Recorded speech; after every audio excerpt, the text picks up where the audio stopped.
There comes a moment when you've exhausted all your options while simultaneously coming across a product that reinvents your notion about what an honest and high-quality company looks like. The Healing Rose was the catalyst to that very moment for me. The Healing Rose Company is a female-owned Massachusetts CBD company based out of Newburyport that prides themselves in using only the best USDA-certified organically sourced ingredients for their vast line of therapeutic products. Their line stretches from lip balms, tinctures, skin balms, roll-on oils, and bath products. Their transparency places them above the rest with third-party tested results showcasing their intolerance to toxic pesticides, solvents, metals, and harmful elements. They provide full-spectrum CBD in many of their products, excluding their tinctures, which carry a broad spectrum profile, ideal for not having to worry about any low-level THC, which is common for many CBD products. That one's my favorite, and it's good on the palate. Full spectrum means that they extract from the hemp plant an array of different therapeutic cannabinoids along with CBD and their profile terpenes. The combination results in a greater outcome of healing and relaxation for any individual's needs. Whether you are an athlete looking for any recovery advantage, a patient in need of some relief to remind yourself that you are still a warrior, or someone who sees the frontiers of life with a little reserve and want to calm the mental storms that keep you from personally exploring, the Healing Rose CBD Company is here for your full body and mind optimization. Please visit thehealingroseco.com to explore their diverse line of products and support one of New England's best rising stars in an industry where ethics are fundamental, and a company like this will only be found sitting at the throne of it all. Use the code SAGAS, S-A-G-A-S, for 10% off your purchase. Again, visit thehealingroseco.com and use the promo code SAGAS at checkout for 10% off your purchase.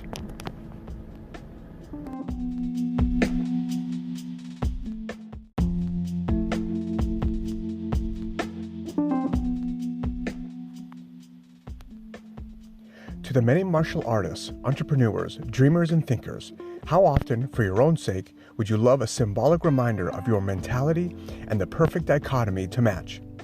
Murder Nerd is an independent clothing apparel line that represents the sharp, relentless focus towards personal growth and athletics. It embodies the vitality of their creative owners and the network of people who run on the same frequency. Why not elevate your frequency in comfort and style?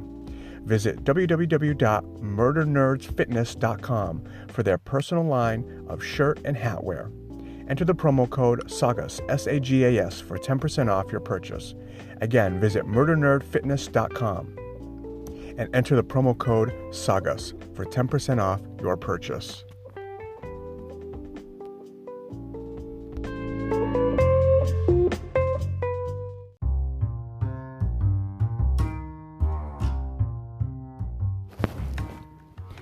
All right, we're back at it. Sitting and sweating. All right, let's see. So let's get right into this. I knew this was going to come. This obviously had to happen at some point, right? When was the Jiu-Jitsu podcast going to happen? And it's now. I mean, I could probably make a bunch of them about it, but this one I think will be unique for me. And you know, I guess I should feel like I shouldn't have to say this, if that makes any sense, but I know that some of this is gonna come off foreign to some people, and but I hope that I don't paint it in a way that makes people not curious about it, because it's going to sound like it's a bigger deal than you assume that it is. But in my subjective view, it is a big deal. And if you've ever done it or experienced it and managed through it, then you'll agree. So then if you don't, I hope you're curious afterwards to then ponder, then pursue. what I'm even talking about here. So the whole reason I even wanted to really start with, or to do this podcast, at least now, was, funny enough, a movie that I had watched. And the movie that I actually watched is it's a Disney movie. And it actually surprised me quite a bit when I first saw it. I actually just watched it probably for the fourth time a couple days ago. You have a 3-year-old and that's what they want to do. Luckily my 3-year-old likes fun movies, so I'm not watching Frozen 5 times. I'm watching Big Hero 6 or some Ninja Turtles thing or whatever. I got a tomboy on my hand and I love it. But she wants to watch The Good Dinosaur again. And what the movie got me pondering and thinking about was this idea of a rite of passage. And, there's some spoilers here. So just so you know, I don't think it's going to be a big deal. You should watch it even if you don't have kids. But it's an incredible story that I know borrows from other stories, but something about this one, it does it really well. This little, I think it's a brontosaurus. He's this little dinosaur who's trying to find his way and place in his family. He's got 2 siblings. He's the goofiest, smallest one. And everybody in the family gets to put a marking on a stone. And the stone is part of a wall that kind of helps to collect their food for the winter. And the way you get a paw print on the stone is by what do you call it? Showing your worth in the family type of thing, showing that you have value and that you've achieved something towards a greater contribution towards your family's survival. And everybody's done it, but he hasn't. He's just too clumsy, too scared, and his father gives him a task to try to go after this thing that's been sneaking up and eating their food that they store for the winter. He finds this thing. It's actually a little cave boy, and he goes to try to kill this thing, and it actually scares him and makes him freeze. The little cave boy kind of takes off. The father sees it take off, gets disappointed, says, "Come on, let's go. We're going to go do this together." They go together. Unfortunately, they go into this valley. The valley has this river that rises when a storm comes. They try to find this cave boy, and all of a sudden a storm comes and a river comes, and the father and the son can't get out. So the father throws the little dinosaur son out of harm's way of this raging river that's kind of flooding the valley, and it carries the son away. Carries the father away. So right away it's about, you can tell a journey of grief and discovery through a parental death. Very Lion King-y, big time, especially that scene. But my God, the journey that this little dinosaur goes through, I'm not shitting you. The first time I saw this movie, and I know when you have a kid, shit changes. But when I saw this movie for the first time, I was holding back tears at least 3 times. And it really is because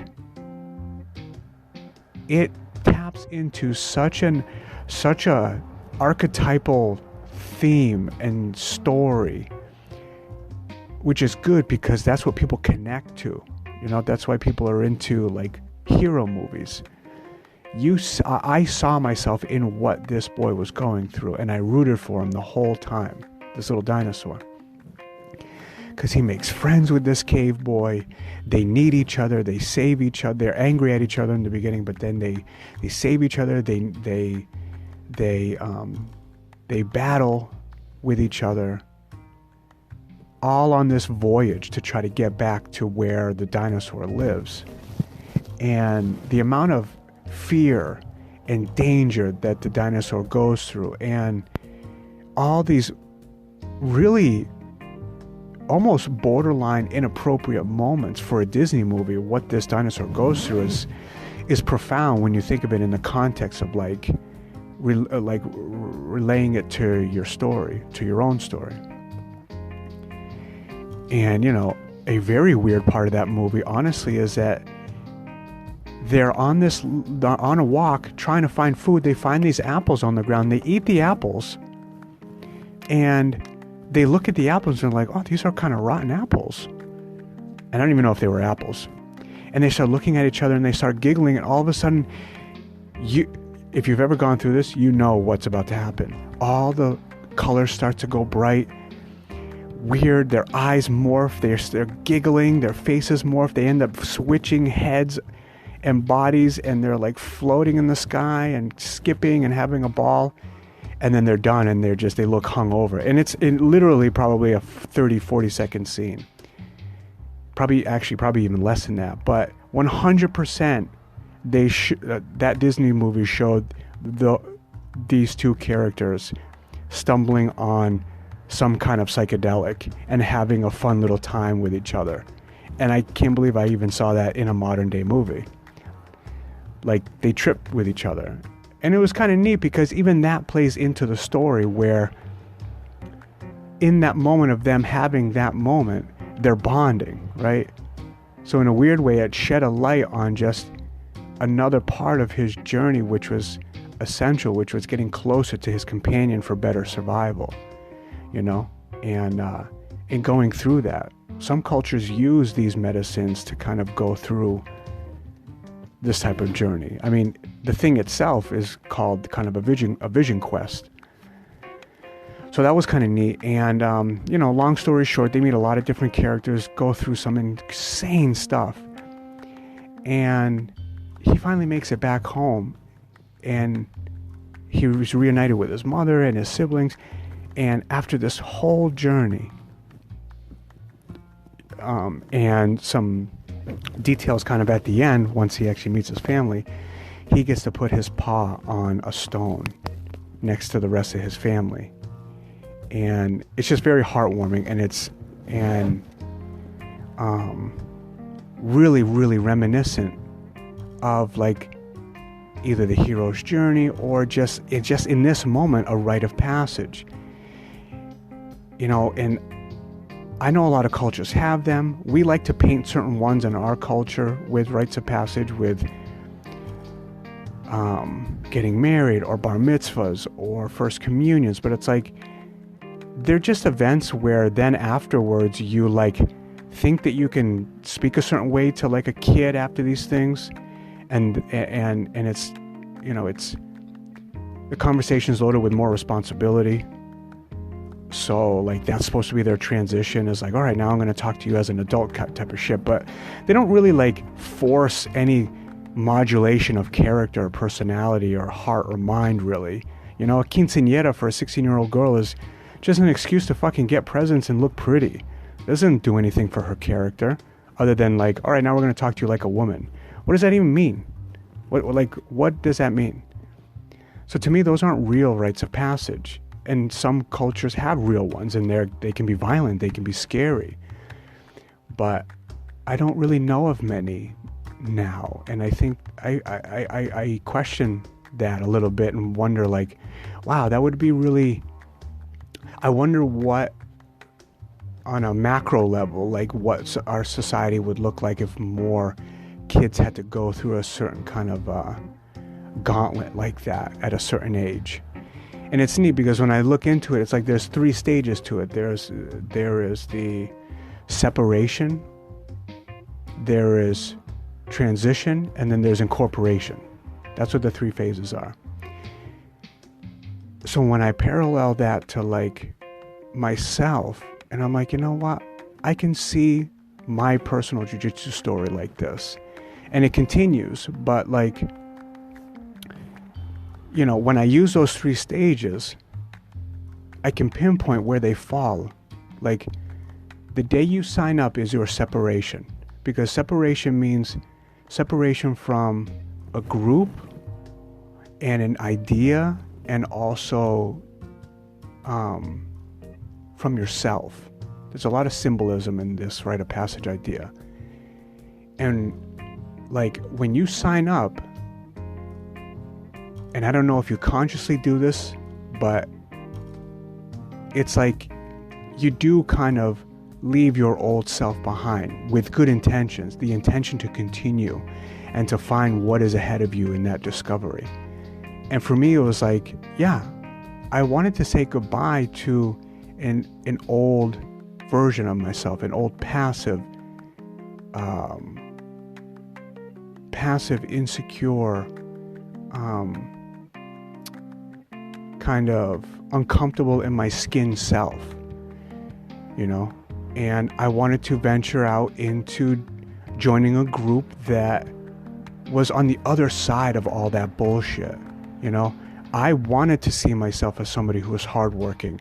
I wanted to see myself as somebody who had discipline and heart and had the mental faculties to build the physical faculties to continue doing this. Because I knew this was hard, right? I always heard stories of it, and I had seen it, and I'm like, what is this? This is giving me anxiety just watching it. And, that to me was like the point of separation. Leaving behind an old idea of what I thought I was, and then going into the process. And to me, the transition, I see the transition, it's multi-layered. Phase 2 and phase 3 are very multi-layered when I apply it to my jiu-jitsu. So transition is the act itself of finding the lessons and finding the self. So whether your rite of passage is like a 2-day really hard camp out in the woods, then your transition stage is that. It's the making the fires. It's not knowing how it's so cold out. How are we going to stay warm? Are we going to find our way out of this place? Am I prepared? All of the logistics and how they unfold. And to me, that is like the training. And it was the training, but it was also like the mental part of the training to me up until blue belt. Because the real transition is like from the moment you sign up until blue belt, because you're constantly figuring out your body, figuring out your techniques, how to recall them, how to make muscle memory, how to know when to train more and when to dial it back. Because in the first stages of training, you're not used to anything like jiu-jitsu. Your body is so sore. You're using all these different weird muscles that you just never used before, because you didn't have to. Even if you lifted weights and went to the gym, it's all very isolated, and that's why different things like kettlebells and battle ropes and different types of exercises now are getting more popular, especially for like the grappling community, because you can mimic a little more of that. But it was just nothing I had ever done before. But even more so was the mental game of pursuing all those things I just said. The transition, the vocal point of the transition stage for me was the mind game it took to actually continue to go back. I was constantly telling myself, I don't know, I don't know if I can go tomorrow, or I don't know if I'm good. It really was never, I don't know if I can continue this. I knew I wanted to continue this, but fuck, did I do it with so much anxiety. I am, to me, the perfect example of really doing this, because it's intimidating. You see all these colored belts up here. You see people trying to choke each other and bend each other's friggin' limbs and do all this stuff for 25 minutes, And I'm like, I don't want to get hurt. I don't want to get killed. What is this all about? And, I didn't get into a lot of fights. And the physical altercations I had, they were mixed with either a lot of bullying, a lot of friggin' beatdowns, or kids that were older than me, just, obviously just more bullying, physical bullying, or just the shit from home, like I said in previous podcast, like it's, you know, a grown man putting their hand on you, that rearranges your thought process and, you know, creates characters in your mind, and now you're fearful of these things. So I was constantly fighting my anxiety in going to training because it was uncomfortable. I didn't like it. My ego came into play. I don't want to feel vulnerable because you're getting tapped constantly. You're losing all the time. And you're really not losing. Philosophically, you're learning, but you're tapping. So you're not tapping anybody else, which means you got to be able to go in there and take what they give you and come out knowing that all the effort you put in there, even though you didn't get an advantage on anyone, is a step to cultivating this thing, which is jujitsu, right? You have to go through this horrible stage in the beginning. You know, because some people go in there and they have a wrestling background, they do all these things, they're comfortable with body contact. That was not me. I had to constantly convince myself to go in. And, you know, it's funny, and it might just kind of say something to just like, you know, the very male energy I have, but also the female energy I have in me, that like for probably half my white belt kind of transition stage, going to class, I needed to play music, and it was hilarious. I don't know what it was, but I made a Katy Perry playlist, and those fucking songs got me going. They actually made me feel like, all right, I can do this. I am more than I'm assuming that I am. I don't know what that is, and you know, maybe I can explain it at some point. But I mean, even now it taps into me. You know, my daughter's into some like really good like power metal stuff lately that I've been showing her, and it's got a female singer, and I die listening to it. I love it. I can't get enough of it. I love that female powerful energy, you know what I mean? Just because it's like, when it's that good, it's undeniable. And that's kind of one of the core things I want to show my daughter, is to be undeniable, right? Because then there is no ridicule, there is no victimizing, there is no saying, I didn't get this, I didn't achieve that, I didn't do that because of my status as a female, or whatever fucking excuse somebody wants to make up for themselves. Because there are plenty of females that I know that don't use that shitty ass state of mind. And I think what helps that is whatever you pursue, you become undeniable. And when we listen to this music, I feel it, and I just, it's emotional for me. And I just love this. She loves it. You know, it's her first favorite band. So I milk it for all it's worth. So anyways, you know, I use that to get through my white belt transition. And in my mind, I got through this, and it was hard, man. It was hard. Every stripe had so much weight to it, because you get stripes on your white belt, on all your belts. And as you collect them, you get 4. And they kind of signify, they can happen whenever, but they signify kind of where you're at in your stage at this belt. And after you have 4, the only place to go is to get your next color. And and to me, an aspect of that transition stage, I stopped and I went into the incorporation stage, which to me was when I got my blue belt, right? When you get your blue belt, you feel that you are now in a community, because that's what the third phase is. The third phase is incorporating your lessons and embracing the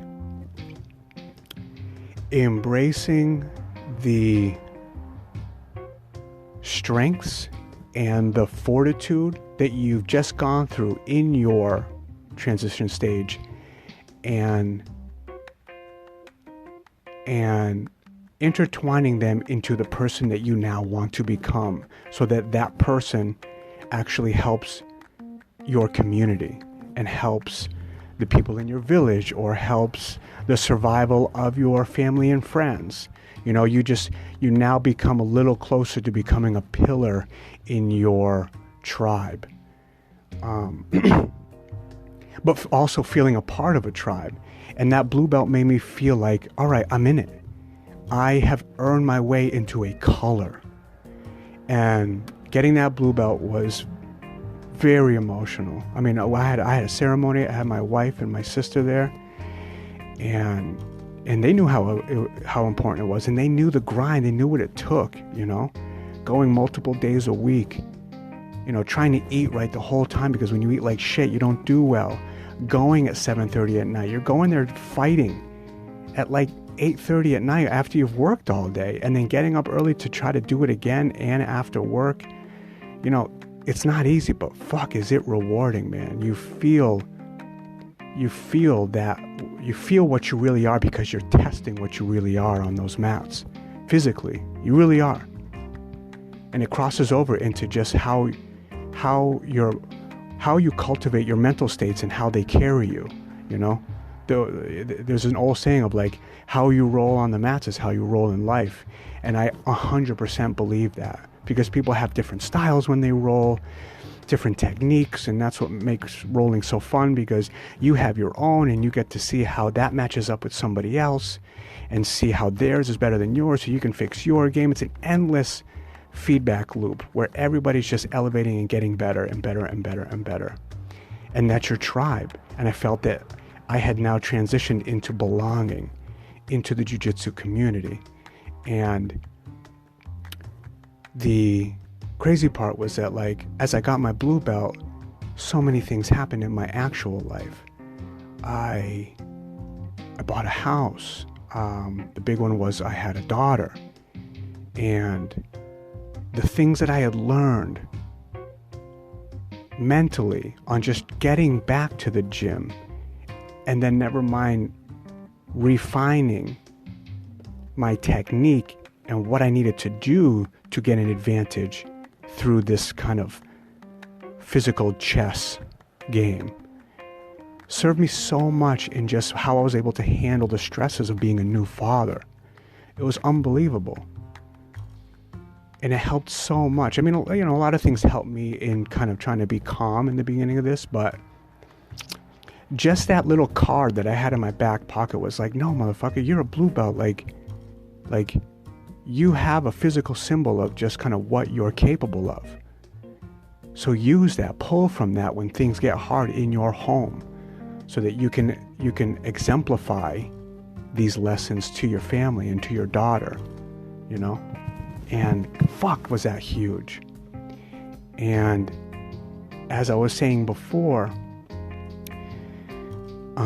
it's, this phase 2, phase 3 thing is also multi-layer as well, because as I hit phase 3 in the rite of passage type of thing, I also went back to stage 2 at the same time, because now we're in transition, because now it is a new experience from going from blue to purple.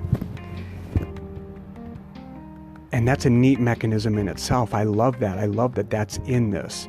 I get to reset now, because it's not that it just continues. It's that you now are at a level where you can build on your skills, like leaps and bounds. You can build on them because you have a grasp of at least decent fundamentals. But also, everyone else is as good as you are, so they're not like they were when they were white belts. They're just as good as you. So everybody's staying difficult to roll with. But when you're in an academy and you have a lot of higher belts, they so wisely, knowingly, they know that you can take a little more. So now they're going to up their game, bring it a little harder for you. So now as you get your blue belt, you get more of a target on you from the higher belt. So it becomes very difficult, because they would play with you a little bit like cat and mouse as a white belt, but now they know that you're coming after it, and now you can take a little more. So it's that whole transition is very different too. And I still contemplating the anxiety, the fear, the ego, the performance, all of that, just the constant inner monologue going to training as a blue belt. And it's like only until I found a few people that told me the truth. It's like you feel like a unicorn because you're like, everybody's here kicking ass, and I feel like I'm here with them, and I know I deserve to be, but does anybody else freak the fuck out getting in the car to come here? You know, you feel like you're alone in that thought, but you're not. And that's the beauty of it, is that it's not just the physical. It's that everybody is kind of elevating their psyche as they're doing this, because we're humans.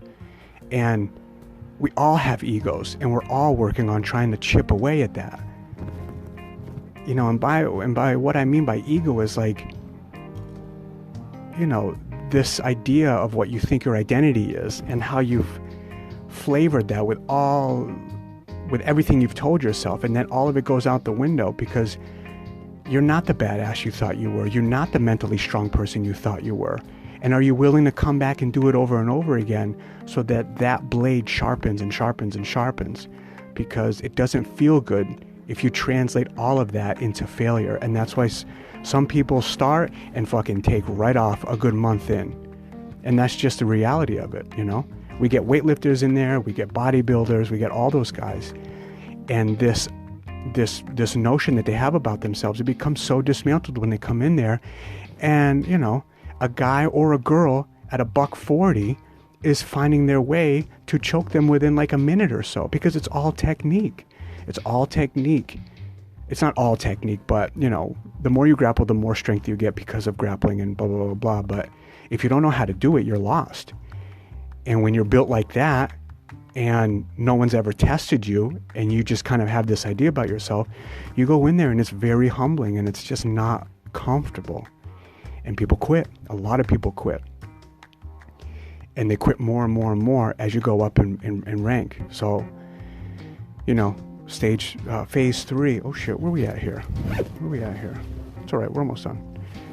Phase 3 of the purple belt phase, you know, it's like unbelievable. Now I'm working my effort in an area where I'm trying to reach the upper echelons of like good purple belts, brown belts. I'm trying to go after brown belts, which is hilarious.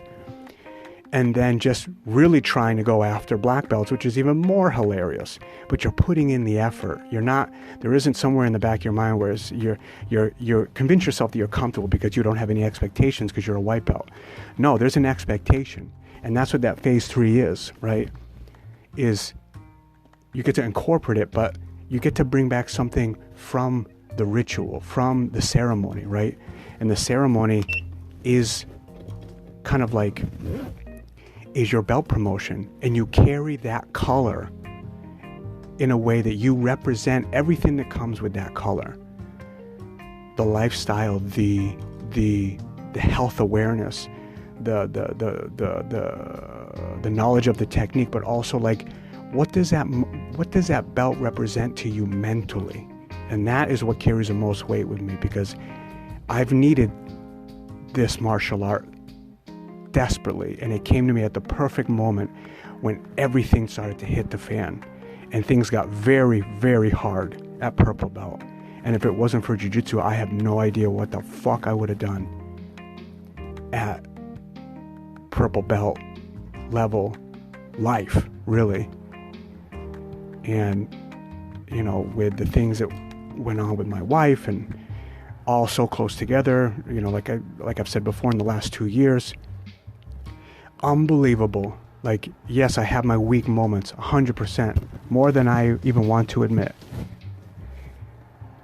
But if I go back to the idea of like, just a simple idea that, no, you're a purple belt. Don't disrespect that belt by giving into this moment. Whatever this is in life, don't disrespect yourself and don't disrespect the belt. And I know some people don't put a lot of stock in it, but I do. Because it's not about me being a badass or anything like that. Because I'm going to be very honest with you. If there's a totem pole of purple belts, Harry's number, like, whatever. 1. If 1 is the lowest score, bottom of the totem pole. I am the worst purple belt in the entire room. But I know I deserve to be the worst purple belt. So then what do? We just move up. We use all of our great friends and partners to elevate ourselves and to get better, so that we get to climb up that purple belt totem pole. And I embrace that 100%. I know where I stand. There's a real pecking order in academies, and I fucking love it. Because we all need to know where we stand in a room sometimes. Because it's humbling.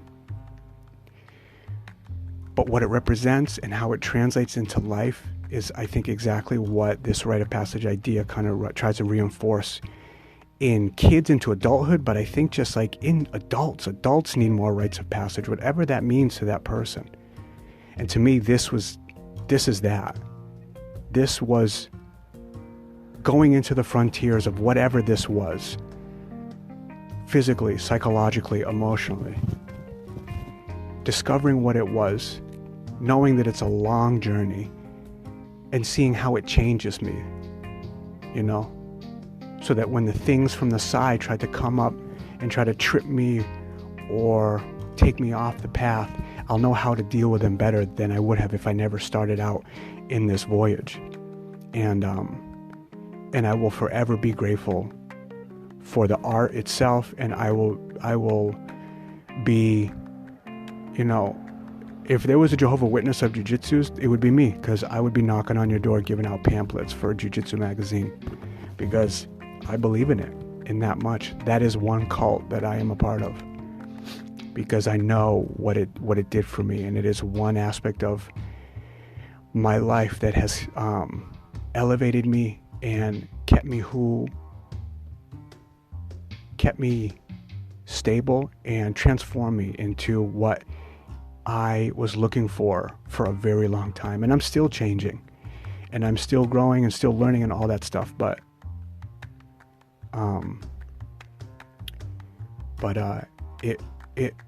it gave birth to what I always knew was there. I just didn't know what the medium was that was going to actually uproot the whole thing.